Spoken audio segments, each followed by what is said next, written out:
பிதா குமாரன் பரிசுத்தாவியானவருடைய திரியக நாமம் நம் அனைவரையும் ஆசீர்வதித்து நடத்தி காப்பதாக. ஆமேன். தபசு காலத்தின் 5வது வெள்ளி. இந்த நாள் தியானத்திற்கு துவக்கமாக நம் அனைவருக்கும் தெரிந்த கீர்த்தனை பாடலிலே கீர்த்தனையின் 261வது கீர்த்தனை, கர்த்தர் உனக்கு செய்திடும் கணக்கில்லா நன்மையை பார் என்ற ஒரு பாடலை பாடி ஆண்டவருடைய நாமத்தை நாம் மகிமைப்படுத்துவோம். பாருங்கள்.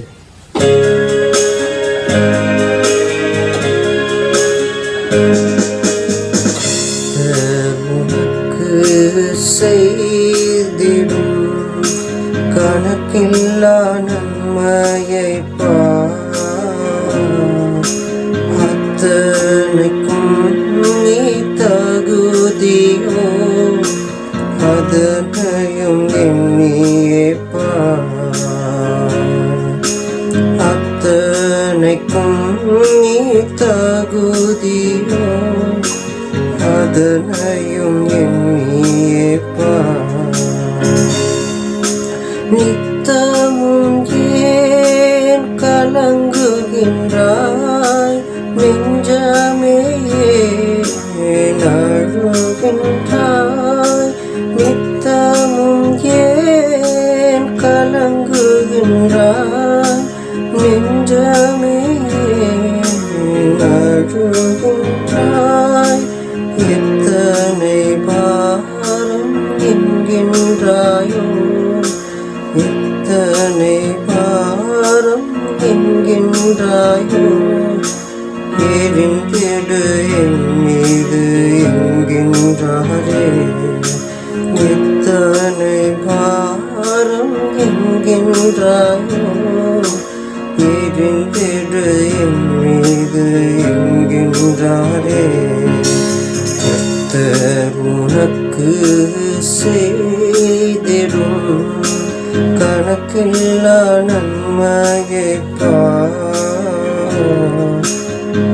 அத்தனைக்கும் நீ தகுதியோ அதனையும் எண்ணியே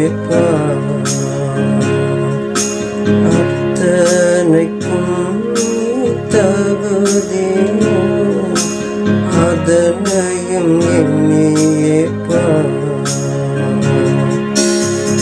எத்தனை நான் காத்திருப்பேன் என்று சுவடையாதே,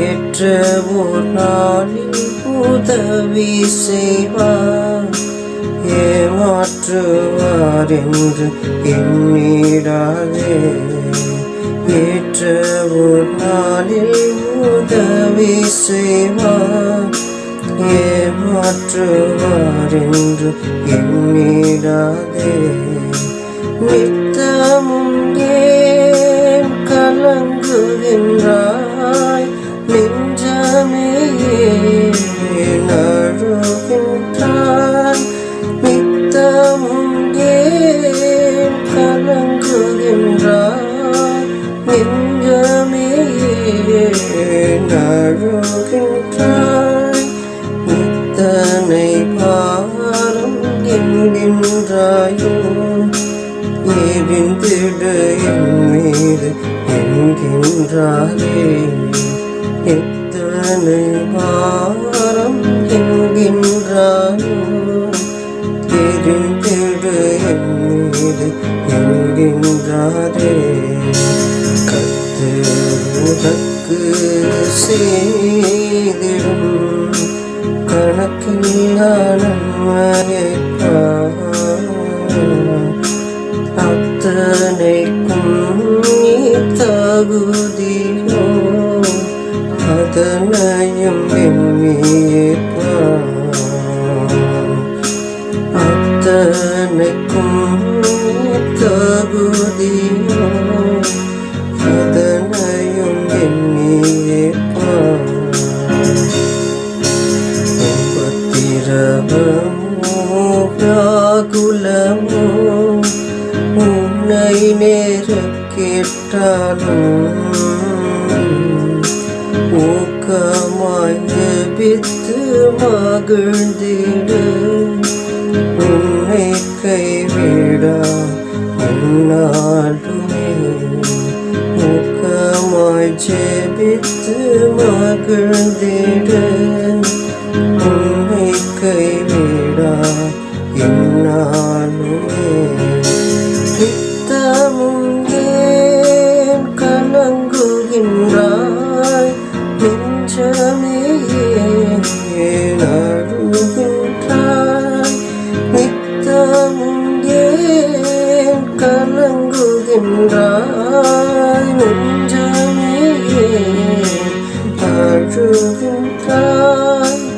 எத்தனை பாரம் என்கின்றாயோ எரிந்திடு என் மீது என்கின்றாரே. எத்தனை பாரம் என்கின்றாயோ எரிந்திடு என் மீது என்கின்றாரே. உனக்கு செய்திடும் கணக்கில்லா நன்மையை அத்தனைக்கும் தகுதியோ அதனையும் எண்ணியே அத்தனைக்கும் தகுதியோ அதனையும் எண்ணியே. தவசு காலத்தின் 5வது வெள்ளி. இந்த நாள் தியானத்திற்காக நமக்கு கொடுக்கப்பட்டிருக்கின்ற திருமறை பகுதியை வாசிக்க கவனமாக கேட்போம். அது தூய லூக்கா எழுதிய நற்செய்தி நூல் 23வது அதிகாரம் 26லிருந்து 32 வரை 35, 36 திருமொழிகள். வாசிக்க கவனமாக கேட்போம். லூக்கா 23வது அதிகாரம் 26லிருந்து 32 வரை 35, 36 திருமறை மொழிகளை வாசிக்க கவனமாக கேட்போம். அவர்கள் இயேசுவை கொண்டு போகிற போது நாட்டிலிருந்து வருகிற சிரேனே ஊரானாகிய சீமோன் என்கின்ற ஒருவனை பிடித்து சிலுவையில் அவர் பின்னே சுமந்து வரும்படி அதை அவர்கள் மேல் வைத்தார்கள். திரளான கூட்டமான ஜனங்களும் அவருக்காக புலம்பி அழுகிற ஸ்திரீகளும் அவருக்கு பின் சென்றார்கள். இயேசு அவர்கள் முகமாய் திரும்பி, எருசலேமின் குமாரத்திகளே, நீங்கள் எனக்காக அழாமல் உங்களுக்காகவும் உங்கள் பிள்ளைகளுக்காகவும் அழுங்கள். இதோ மலடிகள் பாக்கியவதிகள் என்றும் பிள்ளை பெறாத கற்பங்களும் பால் கொடாத முளைகளும் பாக்கியம் உள்ளவைகள் என்றும் சொல்லப்படும் நாட்கள் வரும். அப்பொழுது மலைகளை நோக்கி எங்கள் மேல் விழுங்கள் என்றும் குன்றுகளை நோக்கி எங்களை மறைத்து கொள்ளுங்கள் என்றும் சொல்லத் தொடங்குவார்கள். பச்சை மரத்துக்கு இவைகளை செய்தால் பட்டமரத்திற்கு என்ன செய்ய மாட்டார்கள் என்றார். குற்றவாளிகளாகிய வேற 2 பேரும் அவருடைய கூட கொலை செய்யப்படுவதற்கு கொண்டு போகப்பட்டார்கள். ஜனங்கள் நின்று பார்த்து கொண்டிருந்தார்கள். அவர்களுடனே கூட அதிகாரிகளும் அவரை இகழ்ந்து, இவன் மற்றவர்களை இரட்சித்தான், இவன் தேவனால் தெரிந்து கொள்ளப்பட்ட கிறிஸ்துவானால் தன்னைத்தானே இரட்சித்துக் கொள்ளட்டும் என்றார்கள். போர் சேவகரும் அவரிடத்தில் சேர்ந்து அவருக்கு காடியை கொடுத்து, நீ யூதரின் ராஜாவானால் உன்னை இரட்சித்துக்கொள் என்று அவரை பரிகாசம் பண்ணார்கள் என்பதுவே. ஆண்டவராகிய இயேசு கிறிஸ்துவின் நாமத்திலே உங்கள் யாவருக்கும் என் அன்பின் வாழ்த்துக்களையும் தோத்திரங்களையும் ஏறெடுத்துக் கொள்கிறேன். தபசு காலத்தின் 5வது வெள்ளி. இந்த நாளுக்காக நமக்கு கொடுக்கப்பட்டிருக்கின்ற அந்த திருமறை பகுதியை வாசிக்க கவனமாக கேட்டோம். அது தூய லூக்கா எழுதிய நற்செய்தி நூல் 23வது அதிகாரம் 26 துவங்கி 32 வரை 35, 36 திருமறை மொழிகளை வாசிக்க கேட்டோம். இந்த நாள் அருளுரைக்கு நம்முடைய தமிழ் சுவிசேஷ லூத்தரன் திருச்சபையின் பேராயரின் வழியாக ஒரு தலைப்பு ஒன்று கொடுக்கப்பட்டிருக்கின்றது. அந்த தலைப்பாவது இலக்கை அடையும் சீடராகு. இலக்கை அடையும் சீடராகு. விவசாயி ஒருவர் விவசாயம் செய்யும் நேரத்தில் தனக்கு அதிக லாபங்களும் அதிக பலன்களும் கிடைக்க வேண்டும் என்ற ஒரு வாஞ்சையில், அவாவில், ஏக்கத்தோடு கடவுளை நோக்கி மன்றாடினாராம். கடவுளே, எனக்கு ஒரு வரம் தர வேண்டும். எனக்கு நீ ஒரு வரம் தந்தால் அந்த வரம் எனக்கு இனிமையாக என்னுடைய வாழ்க்கையில் இருக்கும்.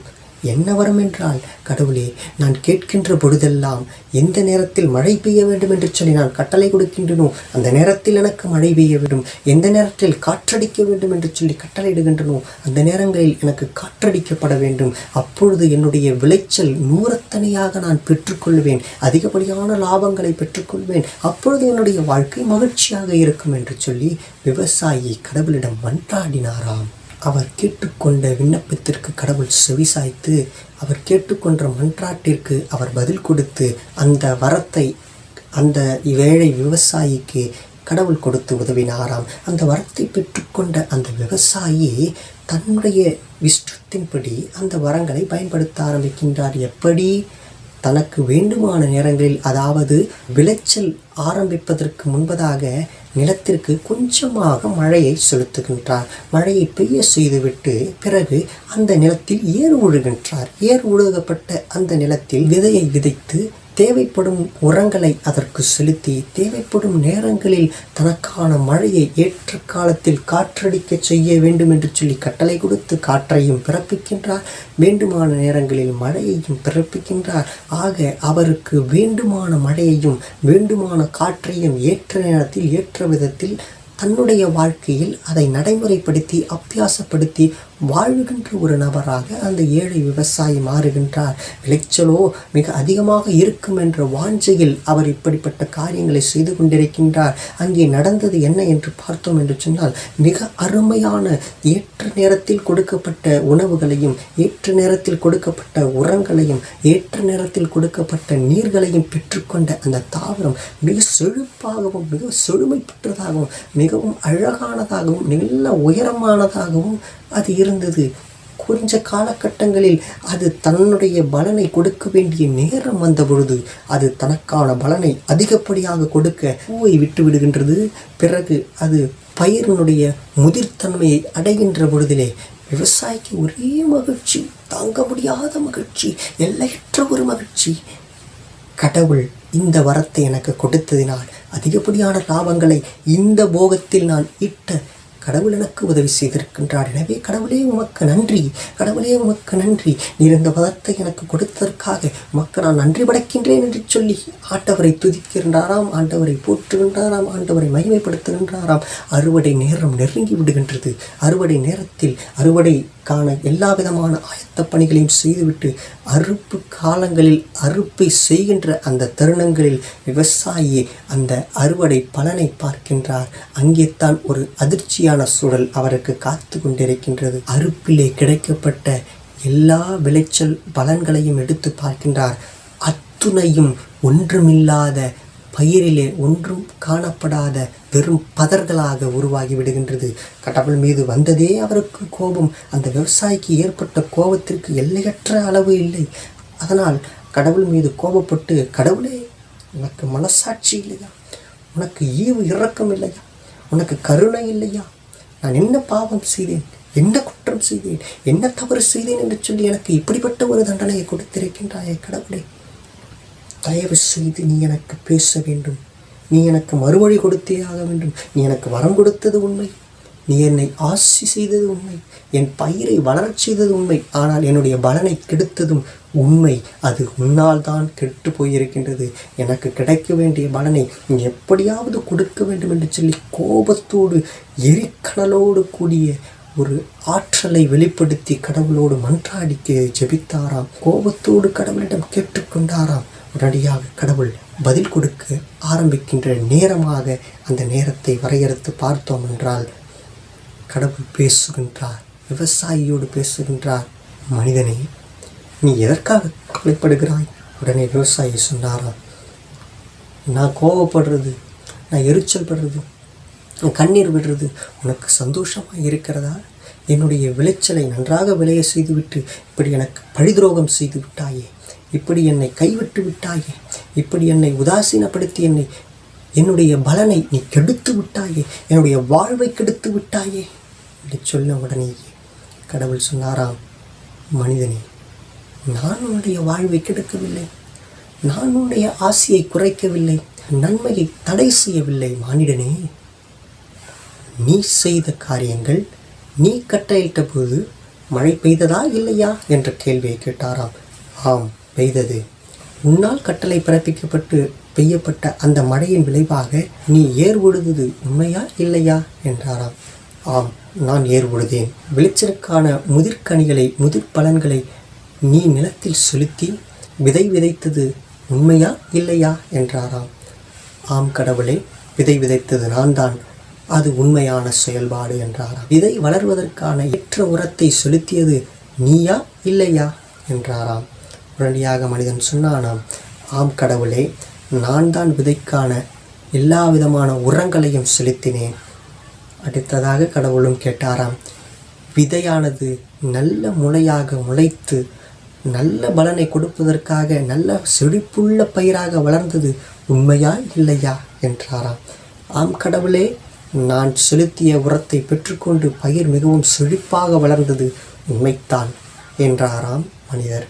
உடனடியாக கடவுள் அடுத்த கேள்வியை கேட்டாராம், பயிர் வளர வேண்டிய காலங்களில் ஏற்ற காற்றுகளை நீ ஏற்ற நேரத்தில் அடிக்கச் செய்தது உண்மையா இல்லையா? ஆம் கடவுளே, தேவைப்படும் காலங்களில் என்னுடைய தேவைக்கு தக்கவாறு காற்றுகளையும் செலுத்தியது நான் தான். மழையை செலுத்தியதும் நீதான் அல்லவா என்றாராம் கடவுள். உடனடியாக மனிதன் சொன்னாராம், ஆம் கடவுளே, மழையை ஏற்ற நேரத்தில் ஏற்ற காலங்களில் எனக்கு தேவைப்படும் அளவிற்கு மழையை செலுத்தி அந்த பயிரை பாதுகாத்தது நான் தான் என்றாராம். அப்பொழுது பலனில் ஏற்படுகின்ற பிரச்சனையை மட்டும் என் மீது நீ சுமத்துவது எந்த வகை காரியம் என்றாராம். ஆம் கடவுளே, பலனை கெடுத்தது நீர்தான் என்று சொல்லி மனிதன் சொல்ல பொழுது கடவுள் சிரித்து கொண்டே சொன்னாராம், இல்லை மானிடா, இல்லை, நீ ஏற்ற காலத்தில் உன் விருப்பப்படி நீ மழையை பெய்ய செய்தது தவறு. உன்னுடைய விருப்பப்படி நீ செய்த காரியங்களுக்கான பலனை நீதான் அனுபவிக்கின்றாய். எப்படி என்றால், நான் மழையை பெய்து செய்வேன் என்று சொன்னால் அதிகப்படியான மழையை ஏற்ற நேரத்தில் நான் பெய்ய செய்வேன். அப்பொழுது அந்த பயிரானது தன்னுடைய நிலையிலே மிகவும் கடினப்பாடு பட முடியும். அதற்கு தேவையில்லாத நேரங்களில் தேவையற்ற காற்றுகளை நான் செலுத்துவேன். ஏனெனில் குரங்கை இறுக்கமாக பிடித்து கொண்டிருக்கின்ற குரங்கு குட்டியைப் போல இந்த பயிரானது நிலத்தை மிக இறுகமாக பற்றி கொள்ளத்தான் ஆசைப்படும். காற்று தேவையில்லாத போது அடிக்கப்படும் பொழுது அது தன்னுடைய நிலையை நினைத்து, நான் வீழ்ந்து விடுவேனோ, நான் சாய்ந்து விடுவேனோ, நான் தளர்ந்து விடுவேனோ என்று சொல்லிய ஒரு ஏக்கத்தில், ஒரு மயக்கத்தில், ஒரு பயத்தில், ஒரு அச்சத்தில் அது தன்னுடைய நிலையை பாதுகாப்பதற்காக அந்த நிலத்தை இறுக பற்றி கொள்ளும். இறுக பற்றி கொள்வதனால் அது ஒருபோதும் விழுந்து போகாத நிலையில் எப்பேற்பட்ட பாடுகளையும், எப்பேற்பட்ட பிரச்சனைகளையும், எப்பேற்பட்ட போராட்டங்களும், எப்பேற்பட்ட கண்ணீர்களும், எப்பேற்பட்ட காற்றுகளும் அதை நெருக்கி போடும் சூழலிலும், அதை ஒடுக்கி போடும் சூழலிலும், அதை கவிழ்த்து போட நினைக்கின்ற சூழலிலும் அந்த மண்ணை விட்டு பிரியாது எப்பொழுதுமேயே இறுகமாக அந்த மண்ணை பற்றி கொண்டு நிலை நிற்கக்கூடிய ஒரு சூழலில் பயிரானது தன்னுடைய இருதயத்தை மாற்றிவிடும். ஆனால் நீயோ அது மண்ணை பற்றி கொள்ள தன்னுடைய இருதயத்தை அது பக்குவப்படுத்துவதற்கு முன்பதாக அதற்கு ஏற்ற வகையிலான சூழல்களை நீ உருவாக்கி கொடுத்ததினால் பயிரானது மண்ணை இறுக பற்றி கொள்ளவில்லை. தனக்கு வேண்டிய உரத்தை ஏற்ற நேரத்தில் அது எடுத்துக்கொள்ளவில்லை. தனக்கு வேண்டிய காற்றை அது வேண்டிய நேரத்தில் பெற்றுக்கொள்ளாமல் தன்னுடைய நிலையில் அது உறுதிப்படாமல் சௌகரியமாக லௌகீக வாழ்க்கையை வாழ்ந்ததினால்தான் அது பலன் 30, 60, 100 கொடுக்க முடியாத நிலையில் அத்துணை பயிர்களும் பதராக உருவானது. அதற்கு நீதான் மனிதா காரணம். அதற்கு நீதான் காரணம். உன்னுடைய சிந்தனையும் உன்னுடைய செயல்பாடும் உன்னுடைய லௌகிக ஆசையின் செயல்பாடும் தான் இந்த வகையான தீமையை உனக்கு கொடுத்திருக்கிறது என்று சொல்லி கடவுள் சொன்னாராம். நீ உன்னுடைய இஷ்டப்படி நீ வாழும் பொழுது, உன்னுடைய இஷ்டப்படி நீ ஓட நினைக்கும் பொழுது உனக்கு வாழ்க்கையில் ஏற்படுவது நஷ்டமே என்று சொல்லி கடவுள் அவனுக்கு பாடம் புகட்டினாராம். எனவே இறை சித்தத்திற்கும், இறை திட்டத்திற்கும், இறை தீர்மானத்திற்கும், கடவுளுடைய நோக்கத்திற்கும் உன்னுடைய வாழ்க்கையை நீ ஒப்பு கொடுத்து அந்த சித்தத்தின்படி, அந்த திட்டத்தின்படி, அந்த தீர்மானத்தின்படி உன்னுடைய வாழ்க்கையை நீ நகர்த்தும் பொழுது உன்னுடைய இறுதி இலக்காகிய அந்த இலக்கை நீ எட்ட முடியும். அது வெற்றியான இலக்காக இருக்கும். இந்த இலக்கில் ஒருபோதும் தோல்விகள் இருக்காது. அந்த இலக்கை நீ எட்டும் பொழுது உன்னுடைய வாழ்க்கையில் கண்ணீர் இருக்காது. அந்த இலக்கை நீ அடையும் பொழுது உன்னுடைய வாழ்க்கையில் மகிழ்ச்சி நிறைந்ததாக இருக்கும். அந்த இலக்கை நீ பெற்றுக்கொள்ள வேண்டும் என்று சொன்னால் உன்னுடைய சித்தம் அந்த நேரத்தில் நிகழக்கூடாது. உன்னுடைய திட்டம் அந்த நேரத்தில் நிகழக்கூடாது. உன்னுடைய தீர்மானம் அந்த நேரத்தில் நடக்கக்கூடாது.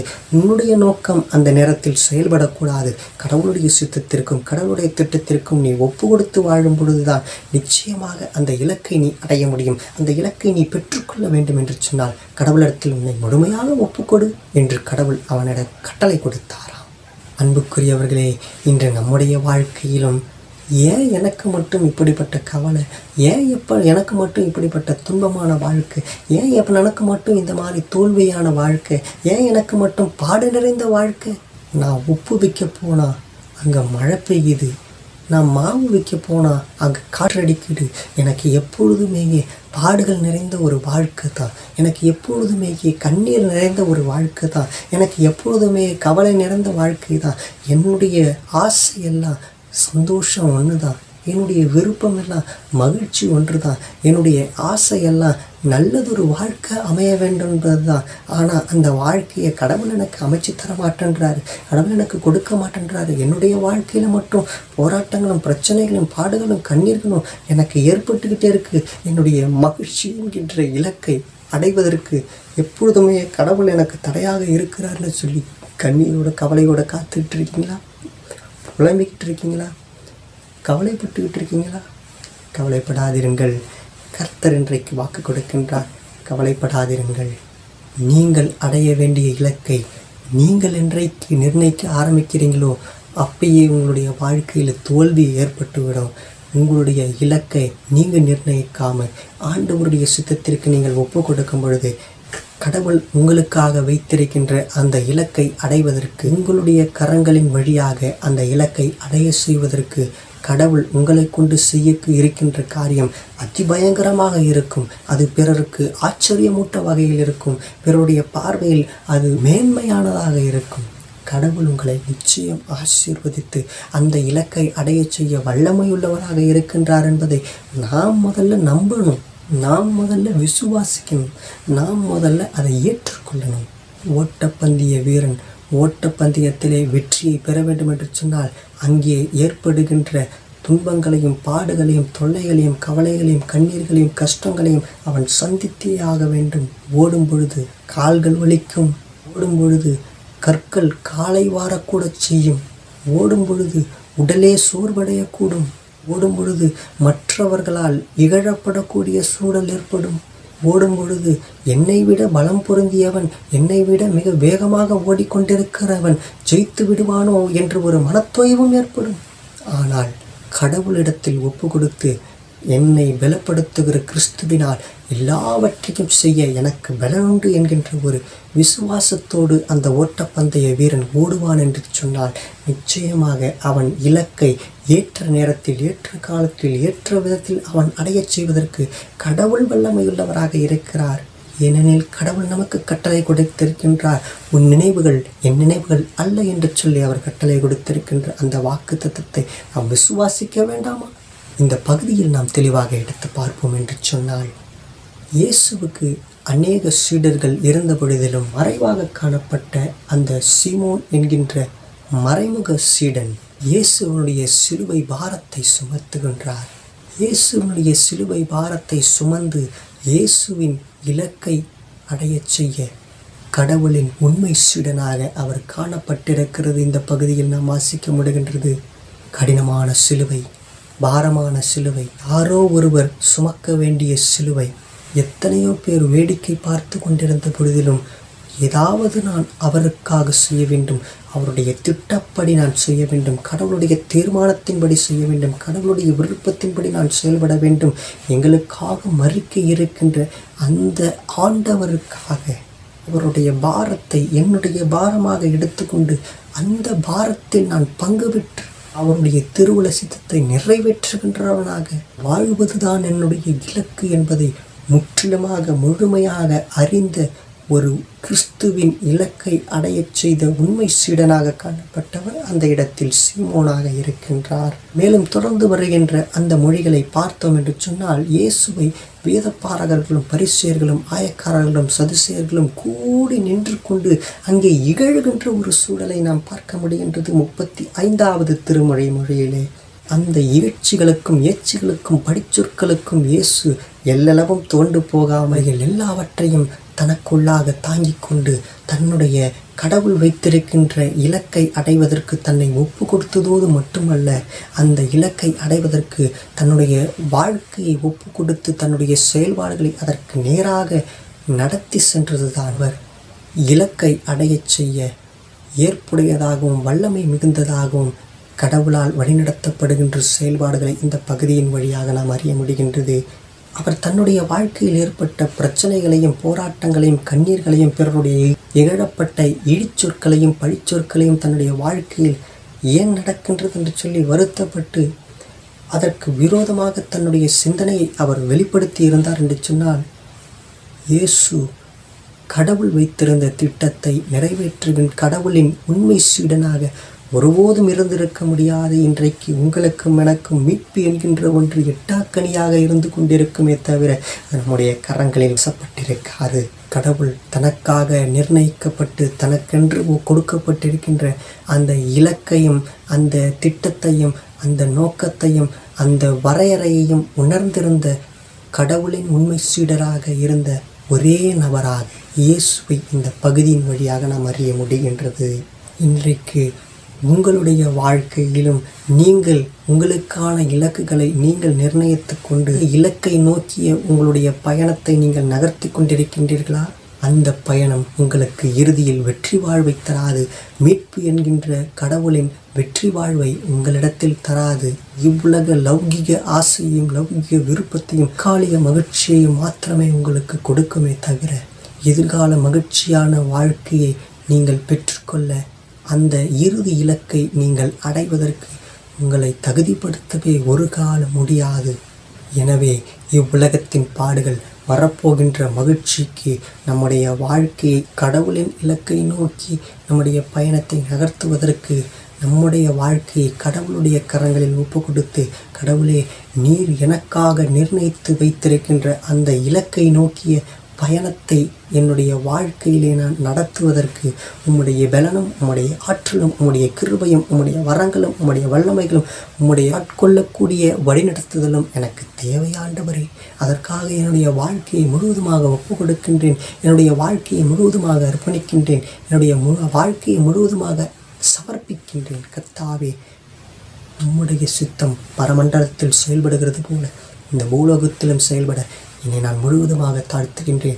என்னை நான் முழுவதுமாக ஒப்புக் கொடுக்கின்றேன். என்னை நான் முழுவதுமாக அர்ப்பணிக்கின்றேன். பரிசுத்த ஆவியானவர் என்னை ஆளுகை செய்து கொண்டு உம்முடைய சத்தியத்தின் பாதையில் உம்முடைய சித்தம் செய்வதற்கு உம்முடைய இலக்கை அடைவதற்கு என்னை தகுதிப்படுத்தி என்னை பக்குவப்படுத்தி உம்முடைய இறைப்பாதையில் நடத்துவதற்கு என்னை ஆயத்தப்படுத்த வேண்டுமாக என்னை முழுவதுமாக ஒப்புக் கொடுக்கின்றேன் என்று சொல்லி அவருடைய சித்தத்திற்கு உங்களை ஒப்பு கொடுத்து ஜெபிப்பீர்களா?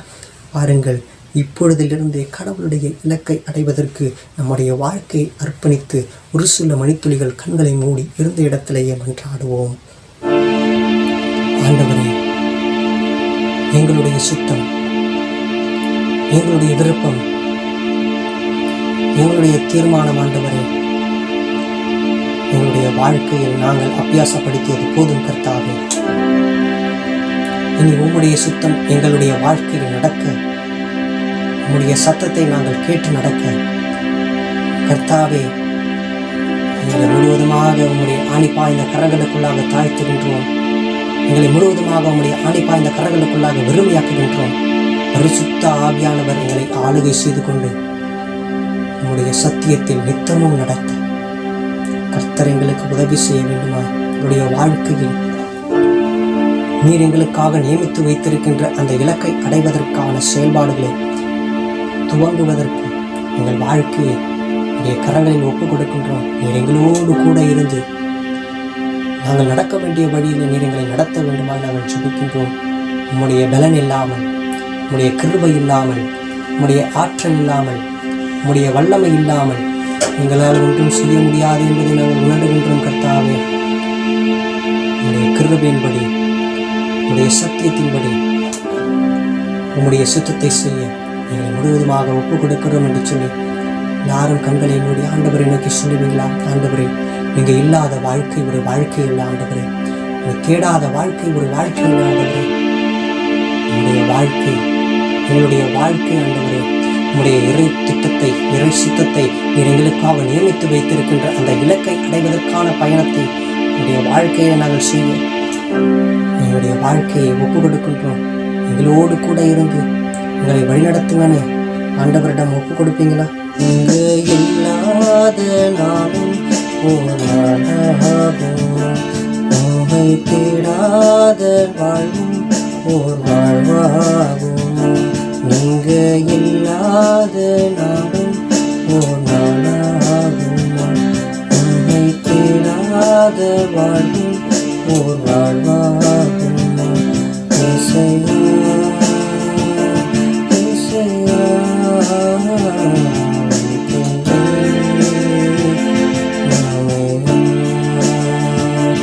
இசையா இசையா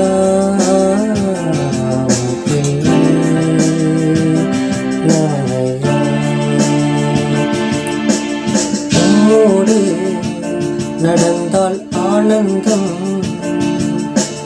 உம்மோடு இருந்தால் பேரின்பம், உம்மோடு நடந்தால் ஆனந்தம், உம்மோடு இருந்தால் பேரின்பம். என் வாயை நிரப்பும் நல்லவரே என் இயேசையா. நன்மையினால் என் வாயை நிரப்பும் நல்லவரே என் இயேசையா. இயேசையா இயேசையா உம் பிள்ளை நானேயா. இயேசையா இயேசையா உம் பிள்ளை நானேயா. இயேசையா இயேசையா உம் பிள்ளை நானேயா. உம் வசனம் எனக்கு ஆனந்தம், உம் சத்தியம் எனக்கு பேரின்பம். உம் வசனம் எனக்கு ஆனந்தம், உம் சத்தியம் எனக்கு பேரின்பம். சித்தம் செய்து சீயோனில் சேர சித்தம் செய்யும் என் இயேசையா. சித்தம் செய்து சீயோனில் சேர சித்தம் செய்யும் என் இயேசையா. இயேசையா இயேசையா உம் பிள்ளை நானேயா. இயேசையா இயேசையா உம் பிள்ளை நானேயா. நீங்க இல்லாத நாளும் ஓர் நாளாகுமோ? உன்னை தேடாத வாழ்வும் ஓர் வாழ்வாகுமோ? நீங்க இல்லாத நாளும் ஓர் நாளாகுமோ? உன்னை தேடாத வாழ்வும் ஓர் வாழ்வாகுமோ? இயேசையா இயேசையா